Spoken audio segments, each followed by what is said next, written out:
ഇന്ന് മാർക്കറ്റ് ഒരു 100 points gap up ഓപ്പണിങ്ങിനുള്ള സാധ്യതയാണുള്ളത്. Last day US market close ചെയ്തിരിക്കുന്ന പോസിറ്റീവിലാണ്. നാളെ US ഹോളിഡേ ആണ്. US മാർക്കറ്റിൽ നോക്കുകയാണെന്നുണ്ടെങ്കിൽ ഒരു ഷോർട്ട് കവറിങ്ങിനുള്ള സാധ്യത മാത്രമാണുള്ളത്. ബാക്കി ഇപ്പം നിൽക്കുന്ന ന്യൂസ് എല്ലാം പോസിറ്റീവിലാണ്.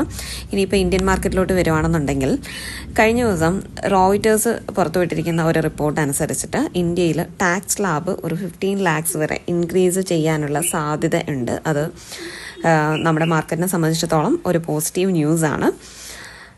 നെക്സ്റ്റ് ബജറ്റിലായിരിക്കും ഇതിൻ്റെ ഒരു കൺഫർമേഷൻ ഉണ്ടാകുന്നത്. അതുകൂടാതെ കൊമേഴ്സ്യൽ വെഹിക്കിൾസിൻ്റെ എഞ്ചിനീയറിംഗ് ഗുഡ്സിൻ്റെ എക്സ്പോർട്ട് റേഷ്യോ ഇൻക്രീസ് ചെയ്തിട്ടുണ്ട്. അത് നമ്മുടെ മാർക്കറ്റിന് വളരെ പോസിറ്റീവാണ്. പിന്നെ US മാർക്കറ്റിലോട്ട് നോക്കുകയാണെന്നുണ്ടെങ്കിൽ ഗോൾഡ്മാൻ സാൻസ് S&P 500 ടാർഗറ്റ് 5,000 വരെ ഇൻക്രീസ് ചെയ്തിട്ടുണ്ട്. അതാണ് S&P 500 ഇൻക്രീസ് ചെയ്യാനുള്ള ഒരു പ്രധാനപ്പെട്ട റീസൺ.